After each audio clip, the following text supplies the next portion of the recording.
On va parler d'un livre qui vient de sortir. Ça s'appelle « Trouver sa place au travail ».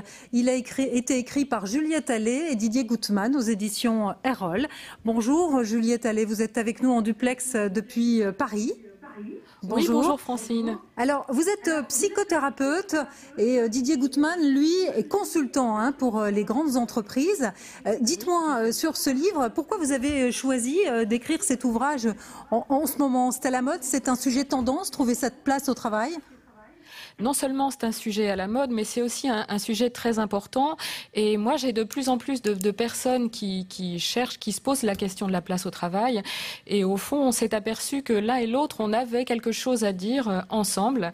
Et c'est pour ça qu'on a décidé d'écrire le livre. Est-ce que c'est pas plus difficile de trouver sa place au travail aujourd'hui qu'il y a quelques années ?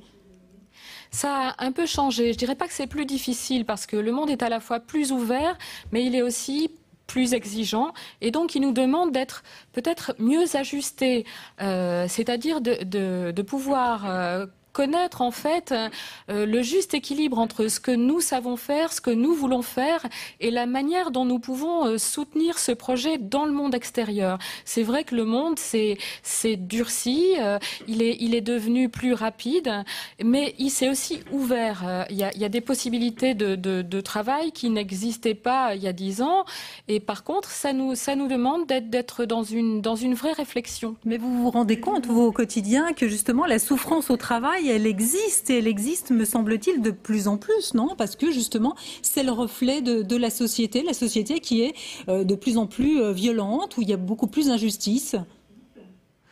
Oui, enfin, la souffrance existe. Je pense qu'elle a toujours existé au travail, et qu'aujourd'hui, au fond, ce qui compte, c'est pas de savoir si la souffrance existe, mais c'est plutôt d'essayer d'aider les gens, chacun individuellement, à pouvoir faire face le mieux possible. Et c'est ça que je cherche à faire avec les gens qui viennent, c'est-à-dire voir où ils sont, eux, acteurs encore, et où est-ce qu'ils peuvent améliorer les choses concrètement dans leur place au travail. Oui, vous croyez que c'est facile aujourd'hui? On a le sentiment justement que c'est beaucoup plus compliqué, et que c'est plus facile pour quelqu'un qui a un job passionnant, bien payé, que quelqu'un qui a un emploi pas forcément intéressant, quoi.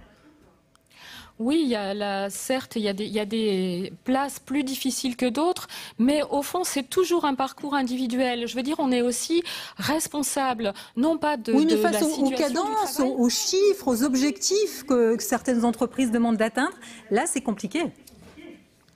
C'est compliqué, mais on a toujours le choix. On n'est jamais victime. On est responsable, non de la situation, mais plutôt de ce qu'on fait à sa place au travail et de la manière dont on répond justement à ces sollicitations. Si je reçois quelqu'un et que je lui explique que non, il y aura pas de place pour lui, il la trouvera jamais, c'est sûr que ça ne va pas arranger les choses pour lui concrètement. Avant tout, moi, je travaille non sur des cas fictifs, mais vraiment sur des personnes, et qui sollicitent en elles les ressources nécessaires pour faire face aux problèmes quotidiens. Donc c'est vrai que les situations sont difficiles, mais il y a aussi des gens qui arrivent très bien à s'en sortir aujourd'hui. Juliette Allais, je vous remercie. Voilà, c'est la fin de cette édition de l'Emploi. Excellente journée sur la 3. Dans un instant, votre Flash Info.